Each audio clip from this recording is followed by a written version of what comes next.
Let me ask you something before we begin. When's the last time you really asked yourself, stopped and asked, who are you becoming?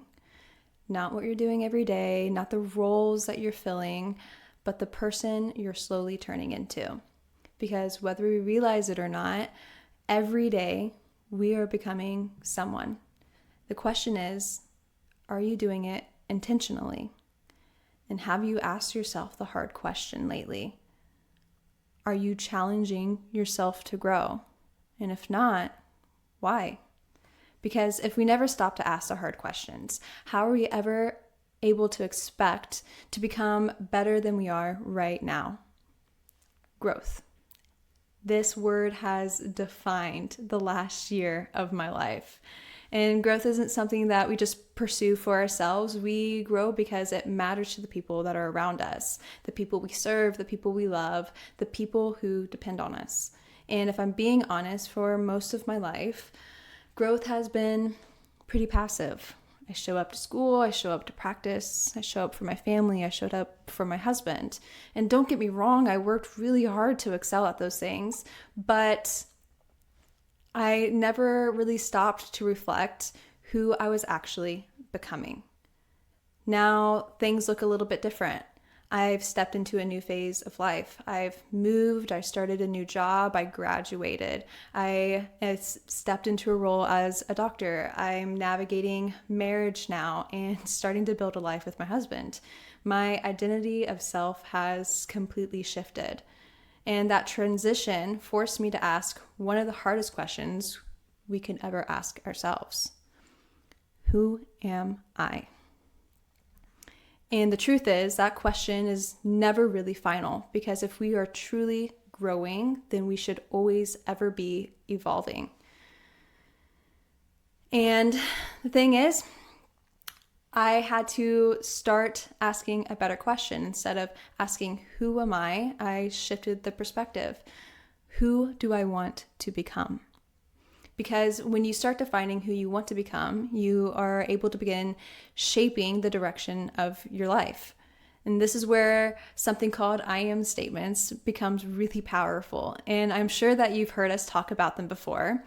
But there's actually research as to why they work. Studies published in the Journal of Experimental Social Psychology shows that when people affirm their identity and values, they are able to become more resilient under stress and less defensive when facing challenges. In other words, when you remind yourself who you are and what you stand for, your mind becomes stronger in the face of difficulty. Another study in Journal of Research and Personality found that people who regularly practice self-affirmations actually experienced increased self-esteem months later. Why? Because repeated identity statements begin to reshape how we see ourselves. They reinforce positive beliefs, they weaken negative internal narratives, and over time, they shift our long-term self-perception. But it doesn't stop there. Self-affirmation doesn't just change how we feel, it actually changes how we think. Research shows that people who affirm their values and identity, their brains become less focused on self-protection and more focused on problem solving and long-term thinking. Instead of reacting emotionally to challenges, the mind is better at stepping back, thinking strategically, and making wise decisions. There's even neuroscience behind it. Our brains are neuroplastic, which means the pathways in our brains become strengthened based on the thoughts we repeat most often. So when you are repeatedly telling yourself something negative like, I'm not good enough, I always mess things up, I can't do this, those pathways become stronger. But when we intentionally reinforce identity statements like I am disciplined, I am growing, I am someone who takes responsibility for my health and for my life, we begin strengthening entirely different neural pathways. It's the same thing as practicing any skill. The more practice we have in a certain movement, the stronger that pathway becomes, just like when we learned how to write. and your thoughts work exactly the same. So when you begin answering the question, who am I becoming? Those I am statements become a compass. They help guide your actions, because once you decide the person that you want to be, the next question becomes, what does that person do every single day? For me, that means that I am taking time to reflect daily. I try to ask myself, where did I show up really well today? Where could I have been better? And these aren't ways to beat myself up, but it allows me to grow intentionally, because reflection that is intentional tomorrow becomes an opportunity to make a better version of yourself. We just talked about how the brain strengthens pathways that are used most often. The more we repeat a thought, the more the brain reinforces that pathway. But something people don't realize is how much your nervous system plays a huge role in how those pathways can actually be formed. Your brain is constantly adapting to the environment around you. Every stressor, every challenge, every new experience. Your nervous system has to process those signals and decide how your body will respond. One of the areas of the brain that is deeply involved in identity, decision-making, and long-term thinking is your frontal cortex. And that is responsible for planning, self-awareness, emotional regulation, and intentional behavior. In many ways, it's a part of the brain that helps us become the person we choose to be rather than just reacting to life. But for the brain to function at its best, the communication throughout the nervous system has to be working properly. This is where chiropractic care becomes really important. Your spine protects your nervous system, which is the communication system between your brain and your body. When it isn't adapting well, it can interfere with how the brain processes information from the body. Research shows that chiropractic adjustments actually influence activity in the prefrontal cortex. That place that I just said has an impact on your identity, the area responsible for all those executive functions and higher level thinking.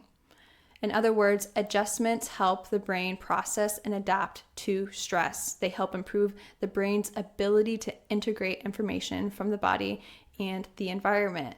And when the brain is functioning at its best, it becomes easier for the body to adapt to change, manage stress, and build those new neurological connections from your I am statements. So when we talk about growth, it's not just spiritual growth or mental growth, it's neurological growth as well.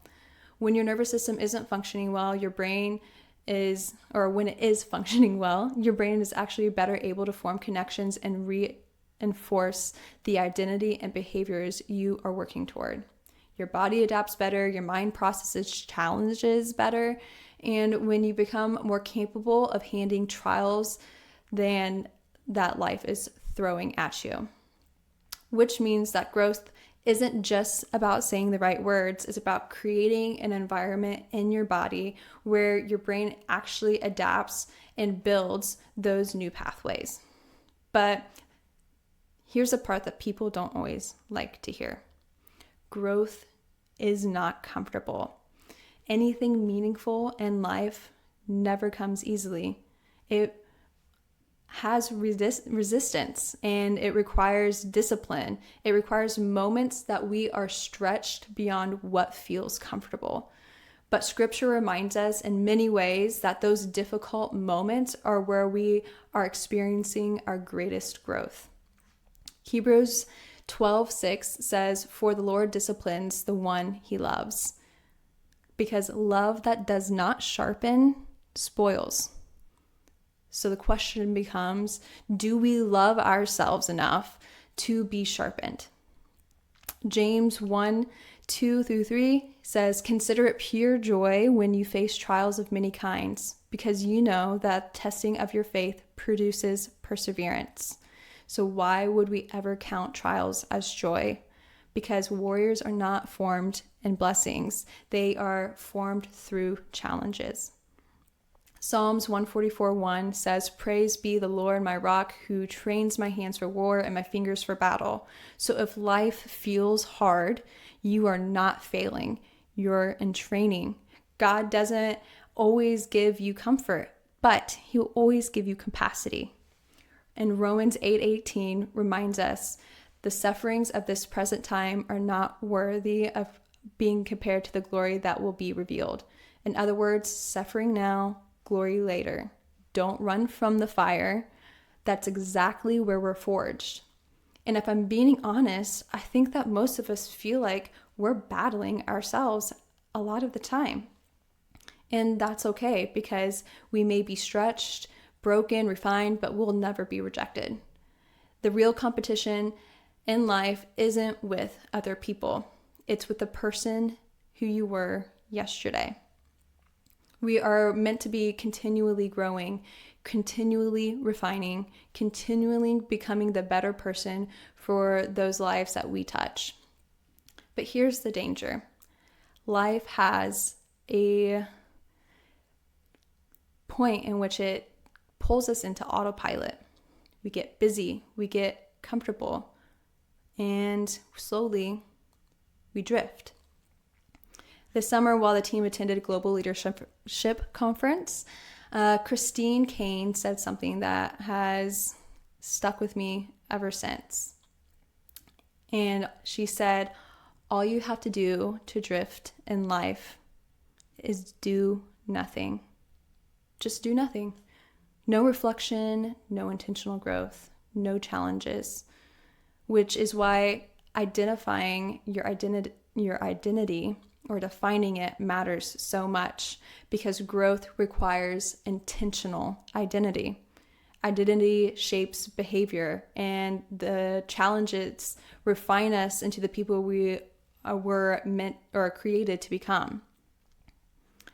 So maybe the challenges in your life right now aren't obstacles. Maybe you're in training. So instead of running from pressure, lean into it. Instead of doubting yourself, remind yourself who you are becoming. So today I want to challenge you with one simple question. Who do you want to become? Not who you've been, not who you're expected to be, but who you believe God is calling you to be. Once you decide that, start reminding yourself daily. Speak it, believe it, live it.